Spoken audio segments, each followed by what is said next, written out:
tá? Vou começar pela boca ou cavidade oral. Só para informar que essa aula está sendo gravada, tá? E assim que eu tiver o documento referente à gravação, eu vou disponibilizar para vocês, tá?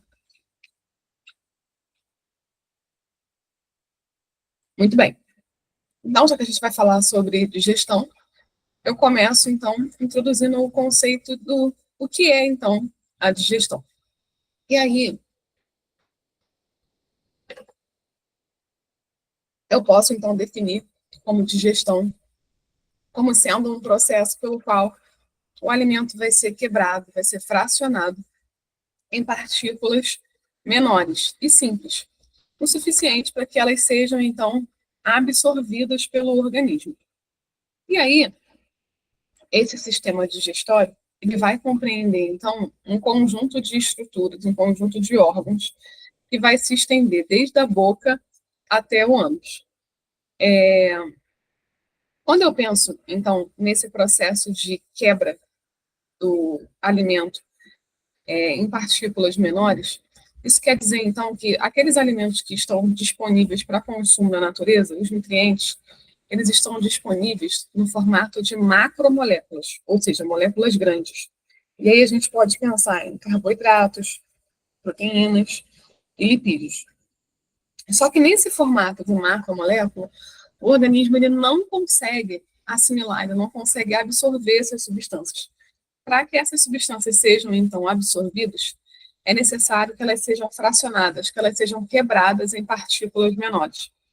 E aí, então, se eu tenho disponível na natureza o carboidrato, que é uma macromolécula, essa macromolécula vai ser quebrada para que, então, ela possa ser absorvida. Então, a quebra do carboidrato, que é uma macromolécula, gera, então, monossacarídeos, que são moléculas menores. A quebra das proteínas gera aminoácidos, que são moléculas menores. E a quebra das gorduras, dos lipídios, gera ácido graxo e glicerol, que também são moléculas menores, e aí sim elas podem, então, ser absorvidas pelo sistema digestório. O sistema digestório, então, ele compreende duas partes. O trato gastrointestinal. Esse trato gastrointestinal é o tubo gastrointestinal, que vai se estender desde a boca até o ânus. E compreende todos esses órgãos que estão aqui. Então, a gente pode pensar na boca, esôfago, estômago, intestino delgado e grosso, terminando no ânus. Além do trato gastrointestinal, que é esse grande tubo, a gente considera também a presença dos órgãos anexos, que são estruturas que estão perto desse trato gastrointestinal e se comunicam com ele através de dutos, onde esses órgãos vão lançar as suas secreções no interior do tubo. E aí nós temos, então, o fígado, o pâncreas e as glândulas salivares, como órgãos anexos desse trato gastrointestinal. Em relação às funções do sistema digestório, a gente pode falar, então, sobre a nutrição do corpo, a apreensão do alimento, que é pegar o alimento, apreender o alimento, a insalivação, que é a formação de saliva junto desse alimento, a mastigação, a digestão, a absorção e, finalmente, a excreção dos resíduos não absorvidos. E aí a gente vai dividir, então, esse sistema em duas partes. Na porção pré-diafragmática, que está situada antes do músculo diafragma, e na porção pós-diafragmática, localizada após o músculo diafragma. A gente tem uma imagem aqui de um corte sagital de toda a cavidade torácica e também da cavidade abdominal de um ruminante.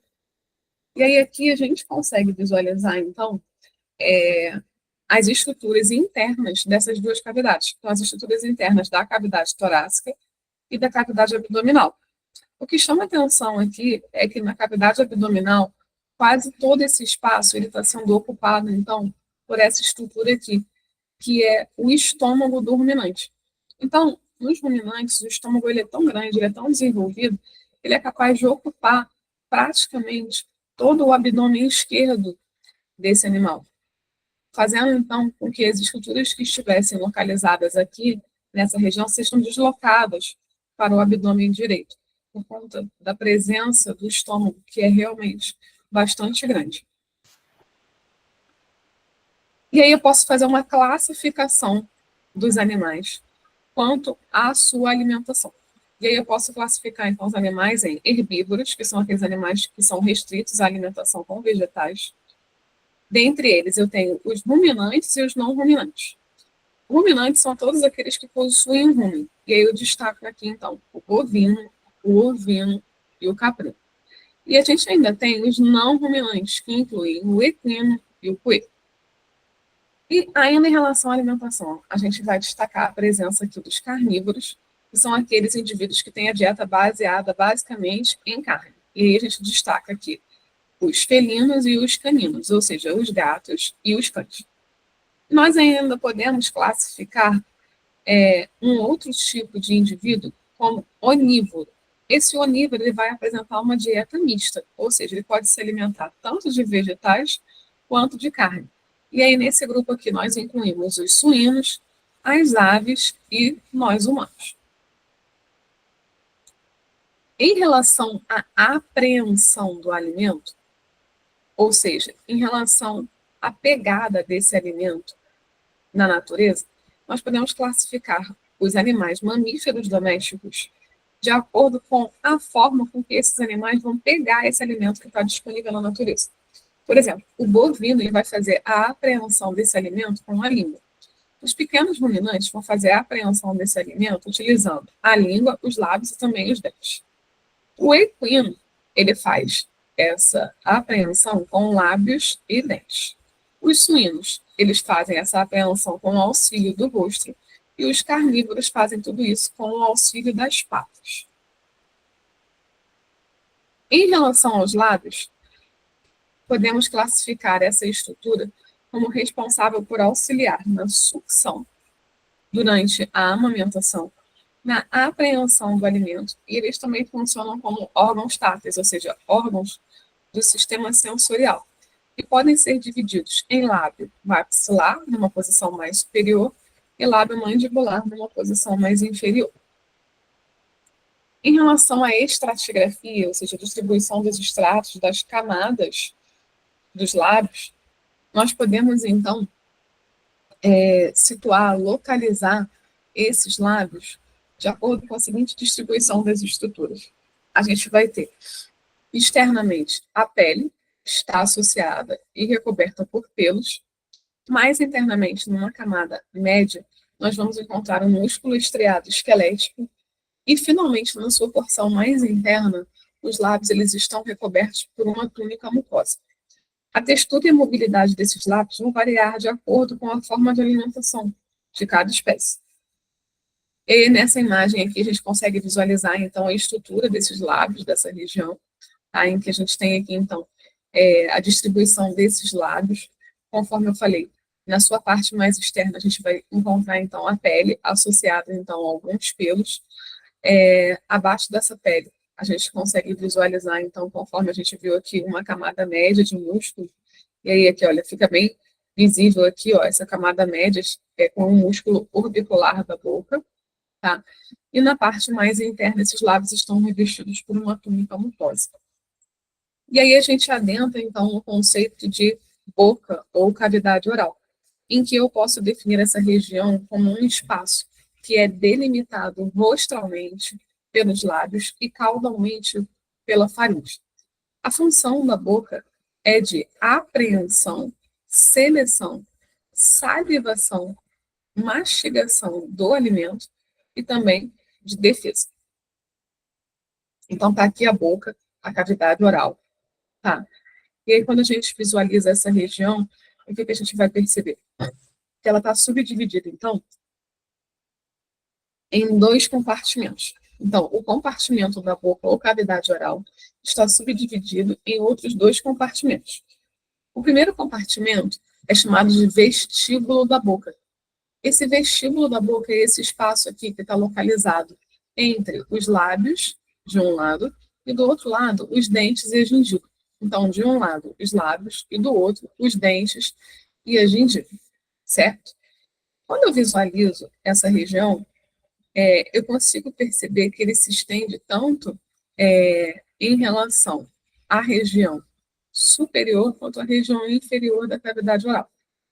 Numa posição mais central, que contém a língua, eu vou visualizar aqui, então, a região da cavidade oral propriamente dita, que é essa região que se encontra, então, a língua.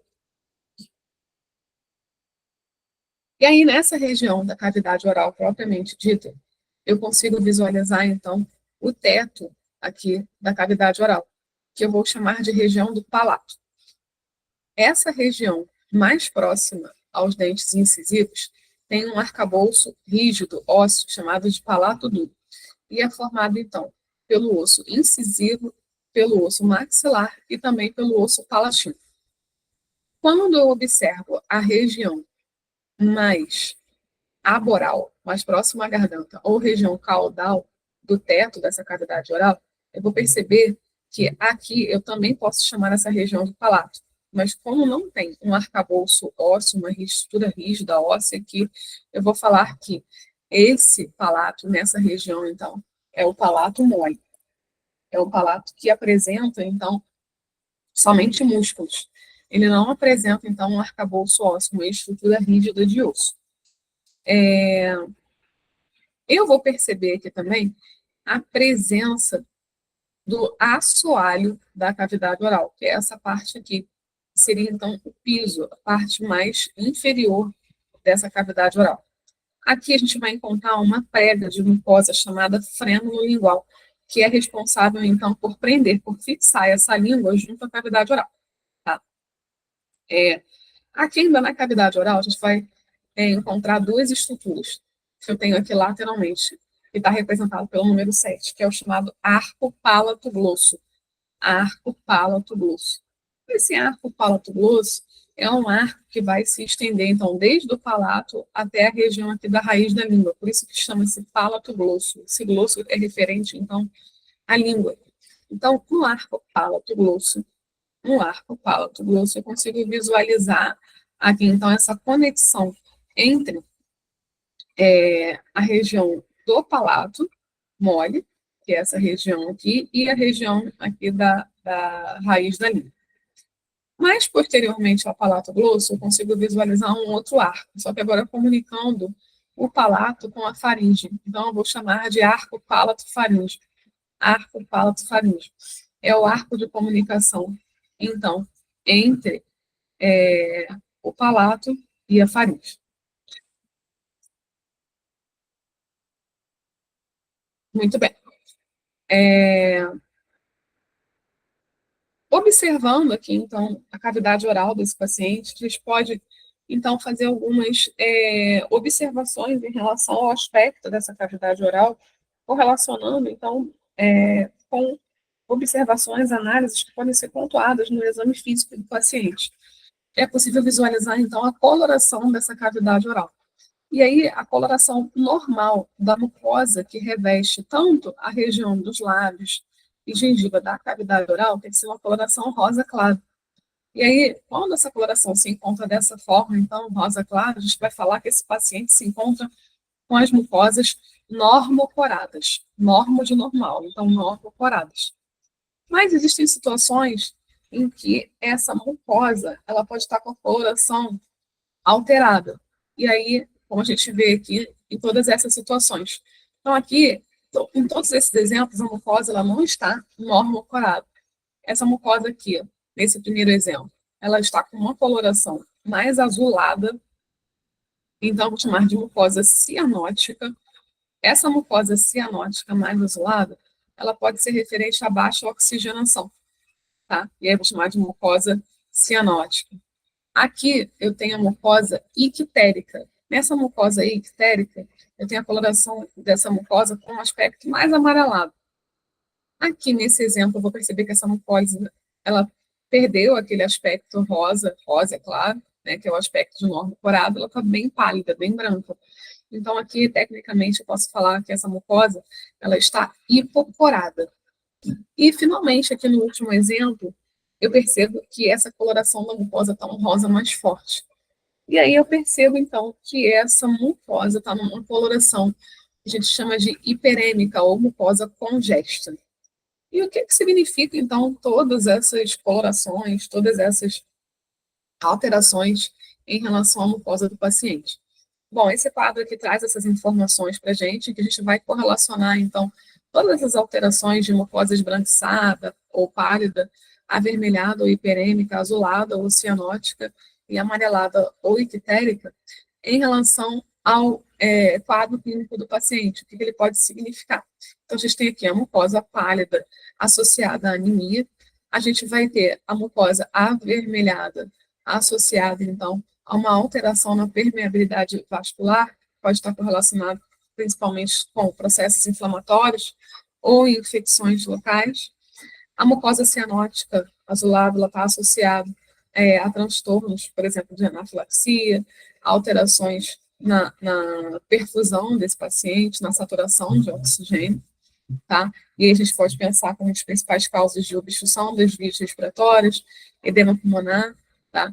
Insuficiência cardíaca congestiva, pneumopatias ou exposição. A gente ainda tem aqui um aumento da bilirrubina associado, então, ao aspecto ictérico dessa mucosa, ou seja, essa coloração amarelada. E esse aumento dessa bilirrubina pode estar associado, então, a uma estase biliar, a processos obstrutivos, a anemias do tipo hemolíticas, imunes, dentre outras causas estão correlacionadas aqui. Bom, conforme a gente falou, existe uma base óssea, uma estrutura óssea que vai dar o arcabouço para essa cavidade oral. E aí, quando a gente pensa, então, é, na região da cavidade oral, a gente pode falar que a base óssea, o arcabouço ósseo, é representado basicamente pelo osso maxila, pelo processo palatino do osso maxilar, processo palatino do incisivo e também pela mandíbula, tá? Essas regiões todas, elas apresentam, então, todo esse arcabouço ósseo. Esse arcabouço ósseo, ele representa, então, a base, a estrutura do palato duro. Então, todos esses ossos aqui, eles são ossos que estão representando a parte óssea do palato duro. Em relação às delimitações anatômicas da cavidade oral, a gente pode citar, então, como limite rostral dessa cavidade oral, os lábios, o limite dorsal, o teto, é o palato duro e o palato mole, o limite lateral são as bochechas, o limite ventral, o assoalho, é o ápice e o corpo da língua, e, finalmente, o limite caudal é dado pelos arcos palato-glossos e também pela raiz da língua. E a gente consegue visualizar aqui, então, nessa imagem, a base, a estrutura óssea, que eu citei, então, no slide anterior. Então, a gente tem aqui o osso mandíbula. Esse osso mandíbula é o osso, então, que representa essa região, tá? Da parte mais inferior dessa cavidade oral. A gente tem aqui, ó, o osso incisivo, numa vista dorsal, numa vista superior, e o osso maxila, aqui em amarelo. Aqui numa vista ventral do crânio, eu consigo visualizar, então, o osso incisivo, o osso maxila com o processo palatino da maxila, e aqui o osso palatino, que são os ossos que vão compor, então, o arcabouço ósseo do palato líquido.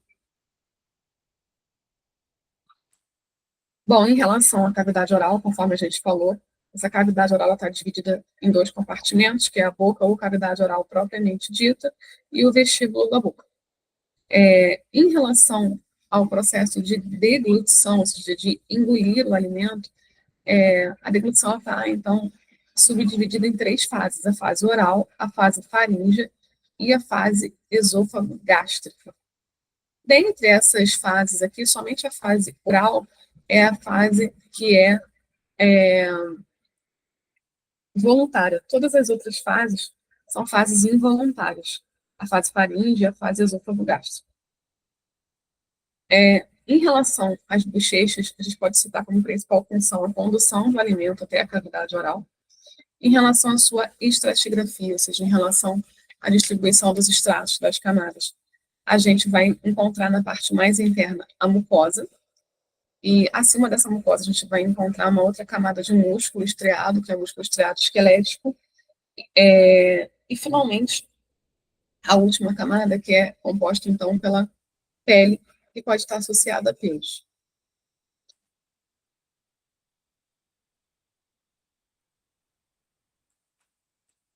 a textura dessa bochecha, ela vai variar de acordo com a espécie e, consequentemente, com o tipo de alimentação. E a gente chama atenção, então, para a presença de papilas cônicas da bochecha. Essas papilas cônicas da bochecha, a gente vai conseguir visualizar principalmente na bochecha dos ruminantes em geral. Então, os ruminantes, ovino, caprino, bovino, eles vão apresentar papilas cônicas localizadas na bochecha. Em relação às gengivas, o conceito principal é que essa gengiva, ela representa então a parte da mucosa oral que está intimamente unida ao periósteo dos processos alveolares. Então, nos ruminantes, esses processos eles podem se modificar para formar o pulvino dental. É aquilo que eu estava explicando para vocês, né? Que ruminantes em geral, bovinos, ovinos, caprinos, eles não têm os dentes incisivos superiores. Nesse local, essa região vai ser então recoberta por um coxim ou almofada dentária, que a gente chama de pulvino dental. Bom, em relação ainda à cavidade oral, conforme a gente viu, o palato duro mais especificamente, ele pode estar subdividido em regiões, tá? Que eu vou chamar então de rafo palatino, cristas ou rugas palatinas e a papila incisiva. A gente ainda consegue visualizar na cavidade oral a presença do arco palato-glosso e do arco palato-faríngeo. Bom, aqui a gente tem a imagem, então, representando essa cavidade oral, e a gente vai visualizar aqui, então, conforme eu falei, o pulvino ou a almofada dentária, que é essa região aqui, olha, mais superior. Aqui, nesse local, a gente observa, então, a ausência dos dentes incisivos superiores, e essa região, na verdade, ela vai conter apenas essa almofada ou esse coxinho. Aqui eu tenho a representação da papila incisiva. Então, aqui nessa região, eu vou visualizar a papila incisiva, tá? Aqui. E ao longo do palato duro, que se estende aqui, olha, por baixo, eu vou conseguir, então, perceber a presença, então, dessas cristas ou rugas palatinas, que são essas projeções aqui. O que essas projeções estão fazendo aqui? A gente vai perceber, então, que o palato, vulgarmente, aí, popularmente conhecido como selva dofa, ele apresenta, então, essas projeções. E essas projeções nós chamamos de cristas ou rugas palatinas. Tá? Em relação aos ruminantes, nós podemos dizer que essas cristas ou rugas palatinas, elas apresentam serrilhas, como se fosse um serrotinho aqui, ó. Então, vou falar que essas cristas ou rugas palatinas, elas são do tipo serrilhadas. Então, essas cristas ou rugas palatinas, elas são do tipo serrilhadas, tá?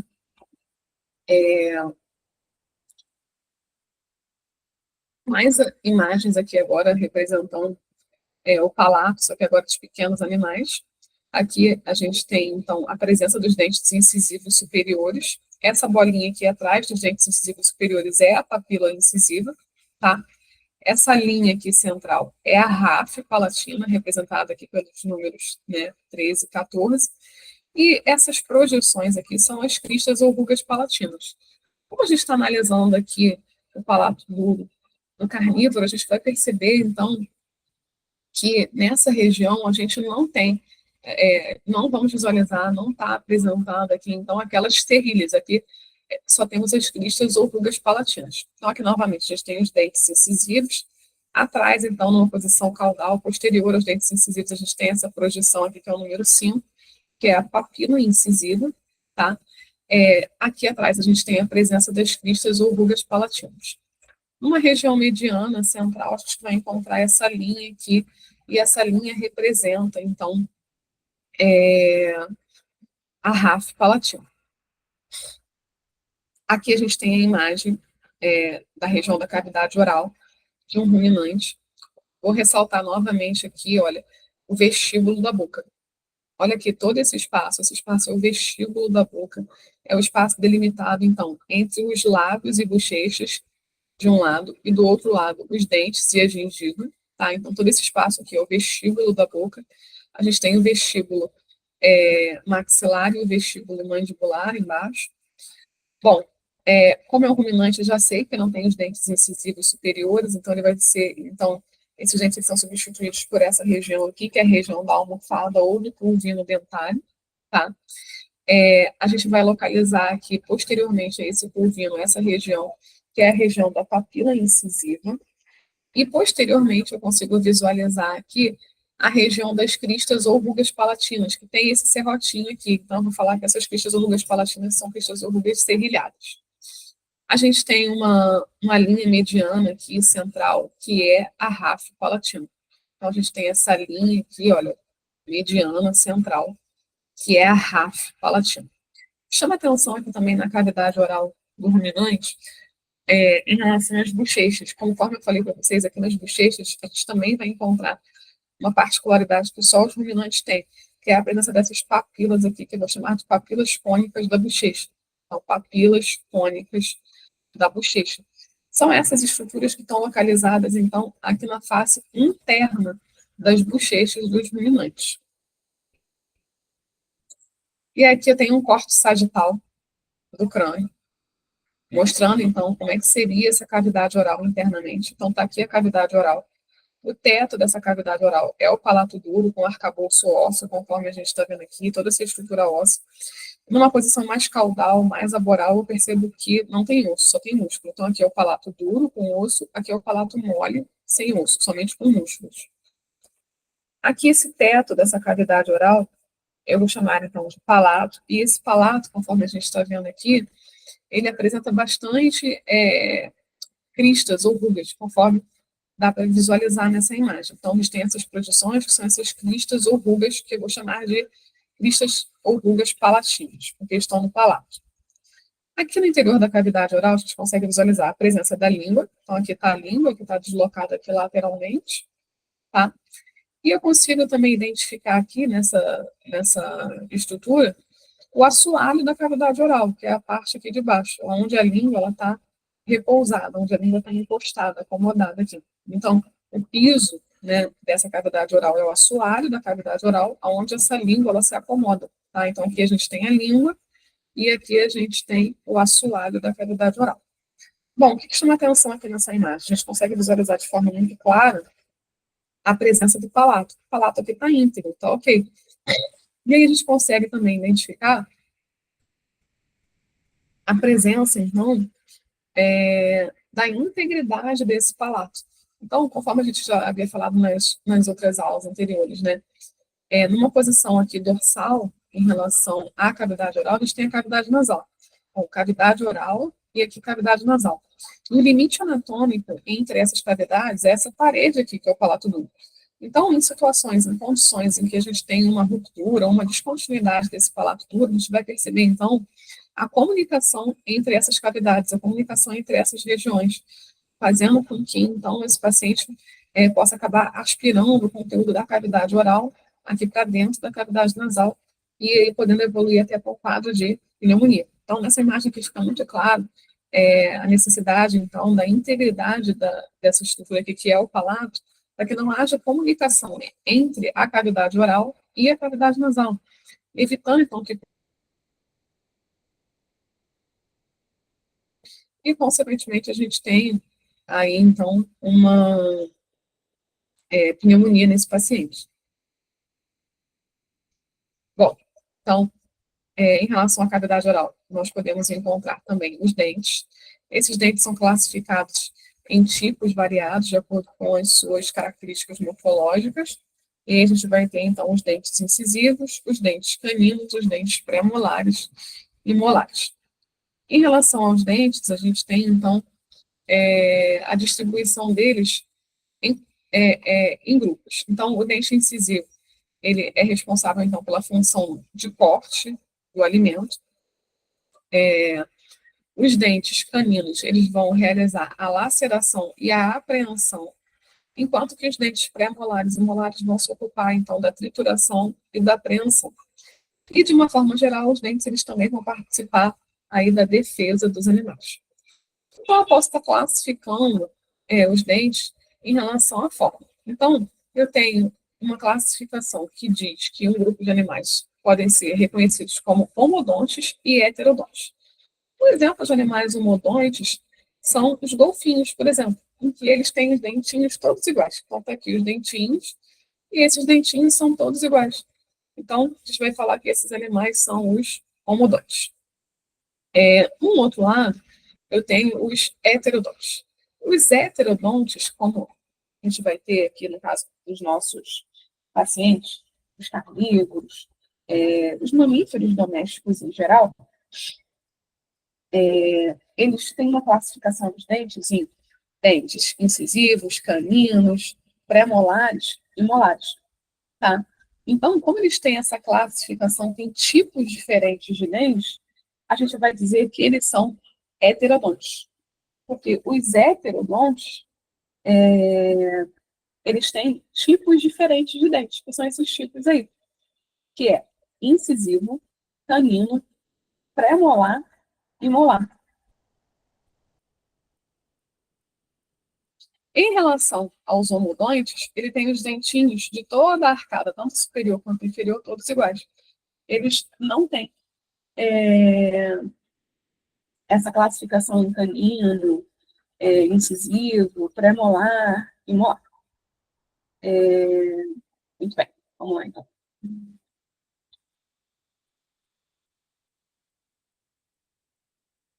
Eu ainda posso fazer uma outra classificação, que é a classificação quanto à forma desses dentes. Eu posso falar que esses animais, eles podem ser difiodontes ou polifiodontes.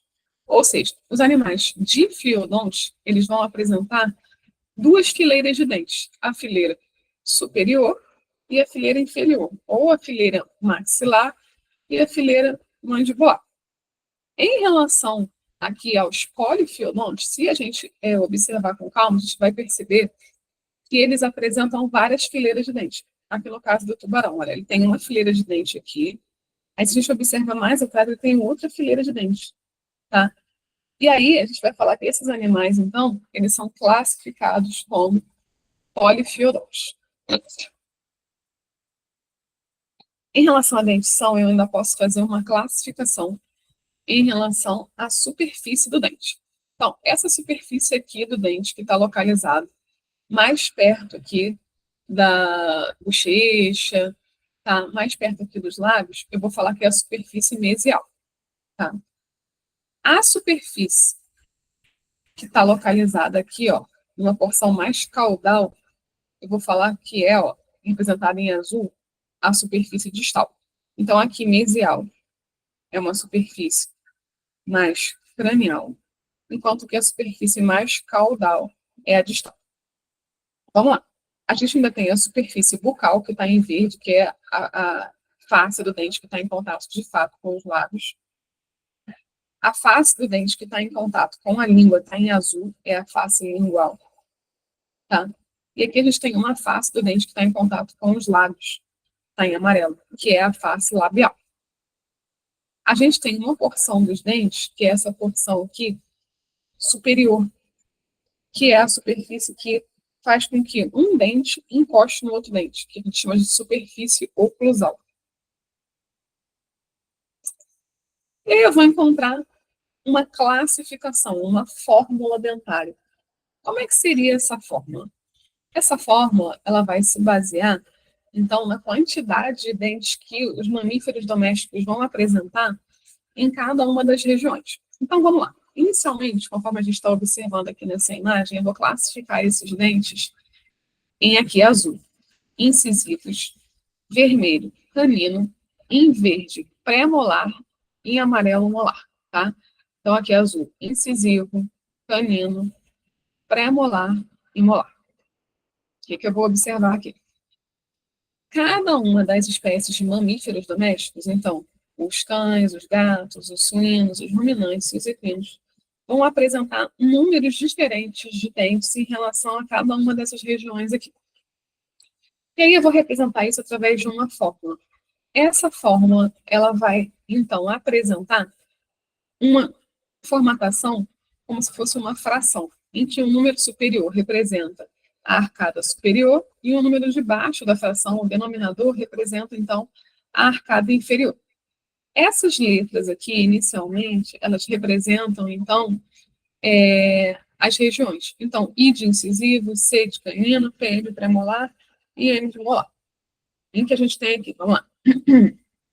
Aqui no incisivo, a gente vai ter, então, aqui, em relação aos dentes, a gente tem 3 incisivos superiores e 3 inferiores, ou maxilar e mandibular, né?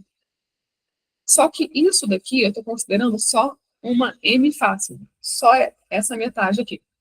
Para eu considerar a cavidade oral inteira, eu vou colocar o 2 aqui na frente, e eu vou multiplicar esse número total aqui por 2.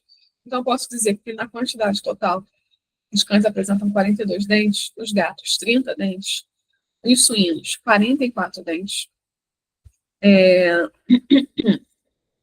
aqui os ruminantes 32 dentes, os equinos 40 ou 42 dentes.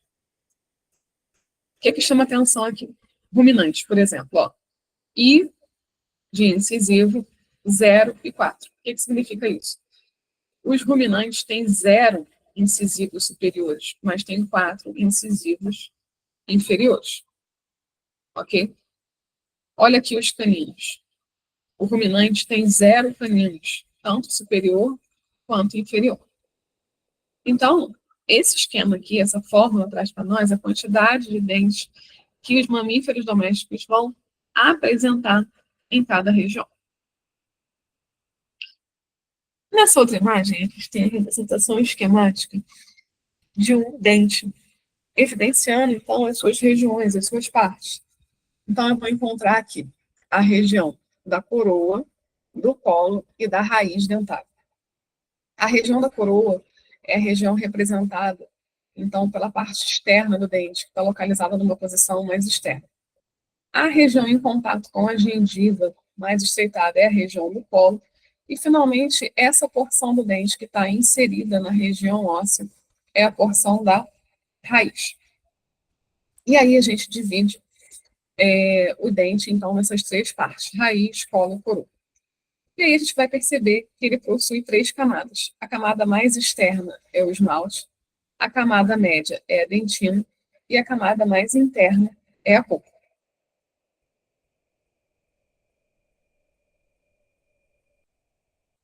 E analisando a coroa desse dente, é possível fazer algumas inferências em relação à idade dos indivíduos.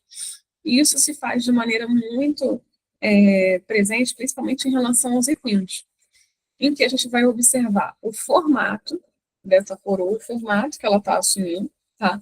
E além desse formato, a gente vai observar também a presença dessa região aqui central, que é o chamado infundíbulo. Então, vamos lá. No equino mais jovem, por exemplo, com 5 anos, eu vou observar que o formato dessa coroa é um formato mais quadrangular, com uma presença bem evidente do infundíbulo. Já no indivíduo com 8 anos, essa coroa ela vai ganhar o formato mais triangular, com um infundíbulo numa região menor. Em relação aqui a essa idade de 12 anos, ele ganha um aspecto mais triangular e eu percebo uma presença menos evidente, tá?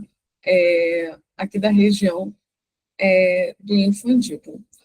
E até chegar finalmente aos 24 anos, em que essa coroa se apresenta com um aspecto bastante triangular, alongado, com quase que uma ausência total da presença aí da região do infundíbulo. E a gente consegue visualizar isso de forma bastante clara aqui nessa imagem, em que a gente percebe que aqui nessa primeira distribuição, os dentinhos com esse formato bem quadrangular, conforme a gente vê aqui nessa imagem, o infundíbulo presente, bastante evidente. Aqui a gente já percebe uma diminuição da evidência desse infundíbulo, até chegar aqui na última imagem, que esse dente vai ganhando aqui um aspecto mais triangular, né? Com uma evidência menor, então, aqui da região do infundíbulo dentário.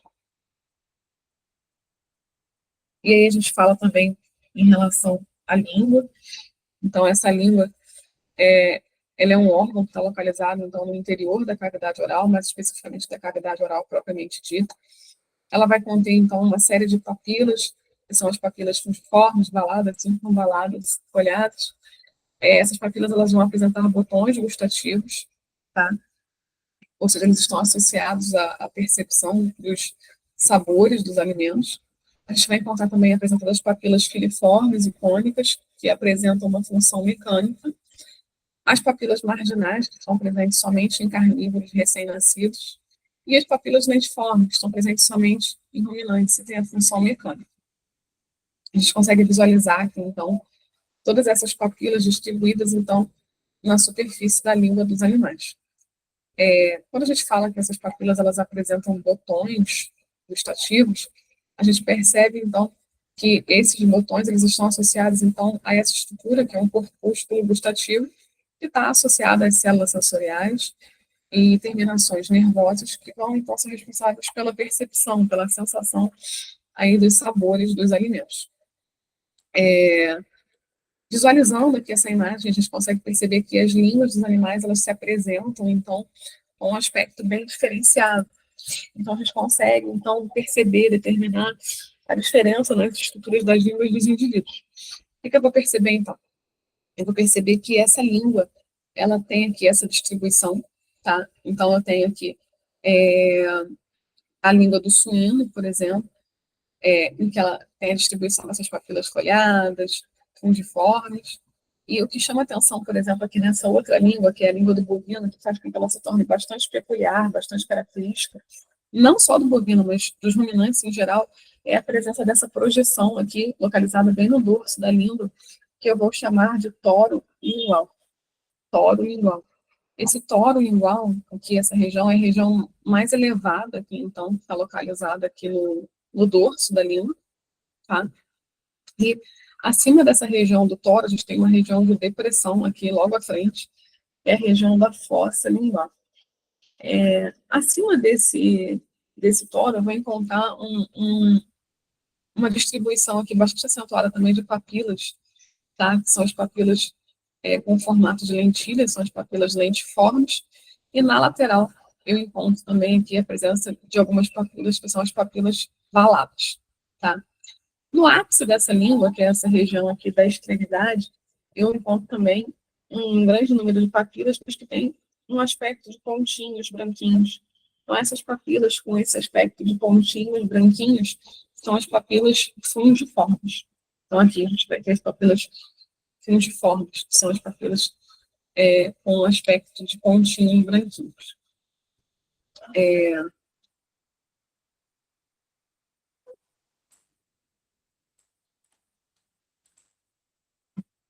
Aqui nessa outra imagem, eu consigo perceber a presença, então, da papila valada, se mostrando bastante evidente na língua do equino.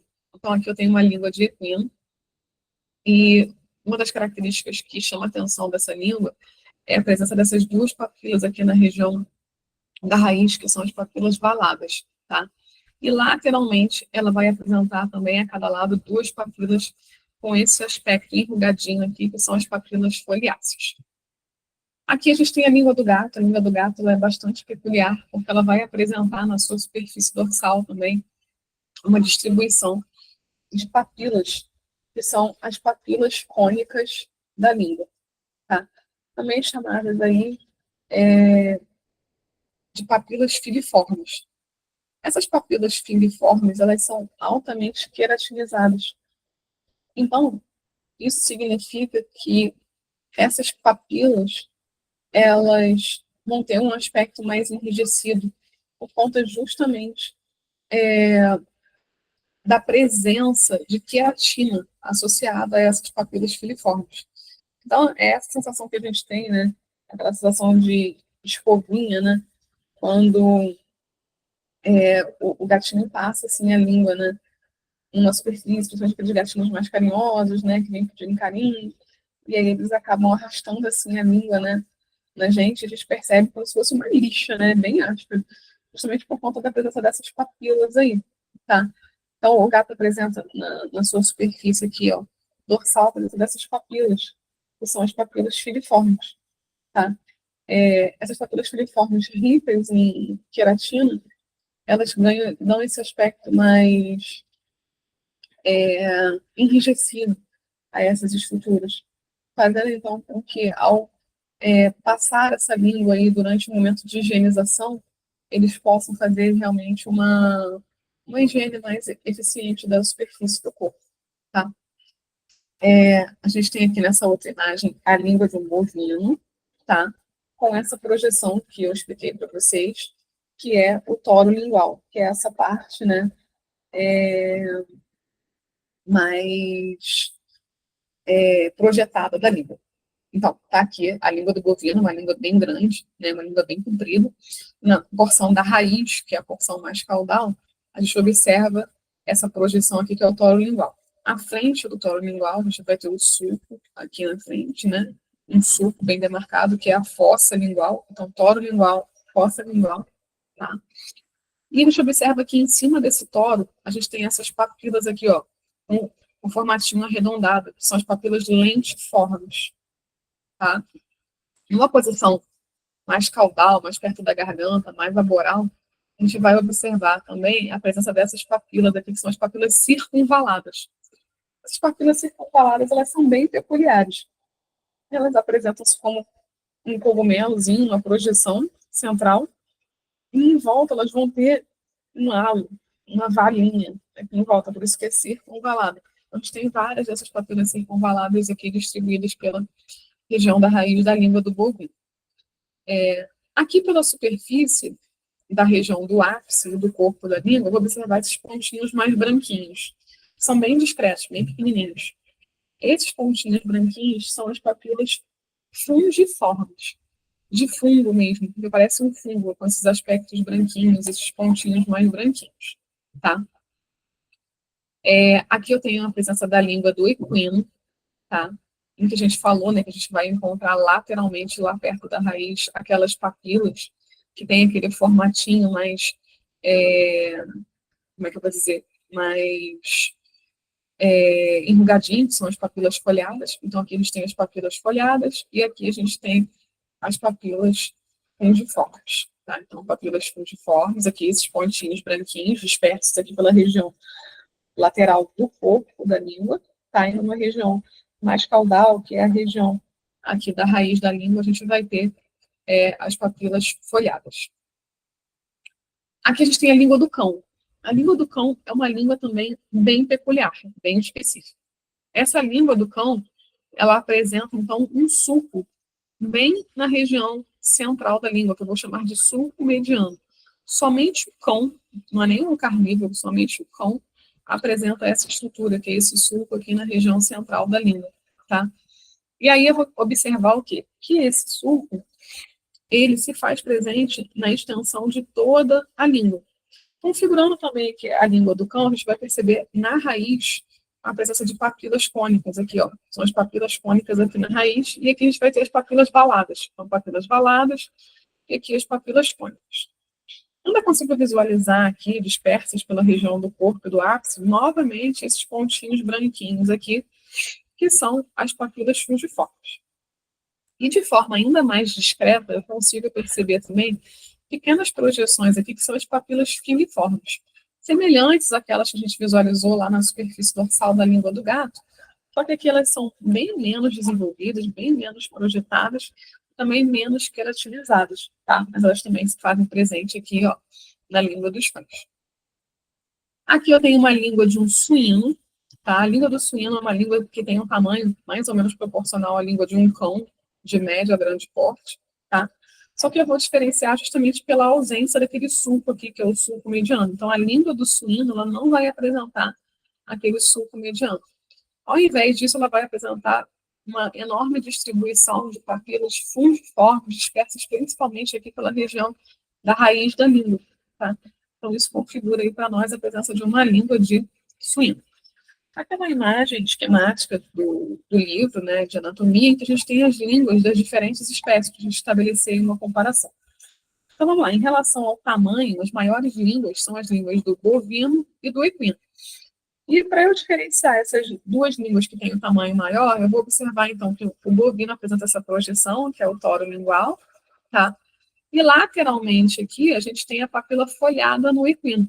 Então, o equino ele tem um tamanho proporcional à língua do bovino, só que não vai ter um toro lingual tá? E ao invés disso, a gente vai conseguir visualizar aqui a presença de forma bem clara, bem demarcada da papila foliada. Aqui, a gente vai ter a língua do carnívoro e do felino, o cão do carnívoro, tipo, do cão e do felino.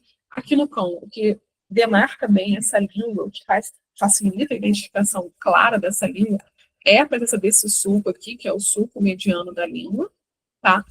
O que deixa de forma clara também, bastante de fácil percepção e identificação a língua do gato, do felino, é a presença, então, dessas papilas filiformes dispersas aqui na região do dorso da língua, papilas filiformes bastante desenvolvidas, bastante caracterizadas, conforme a gente viu. E finalmente a língua do suíno é aquela língua que em que eu não vou encontrar nem o toro lingual, nem o sulco mediano da língua, mas ao contrário disso, é uma língua que tem a superfície dorsal sem detalhes bastante evidentes, mas ao lugar disso a gente vai encontrar uma quantidade bastante considerável de papilas fungiformes, são aquelas papilas com a característica daquele pontinho branquinho dispersas aí pela superfície dessas línguas, tá? Então aí, pessoal, a gente fechou, né, essa parte de cavidade oral, língua, falamos bem sobre os dentes, bochechas. E aí ficou alguma dúvida? Vocês entenderam direitinho? Querem falar alguma coisa?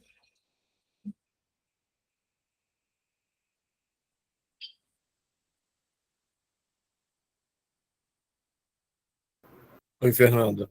Acho que deu para entender direitinho. Não tem a mesma dinâmica, né, da aula ao vivo, mas deu para entender bem. É bem diferente, né? Bem diferente, é bem diferente. Mas deu para entender bem, sim.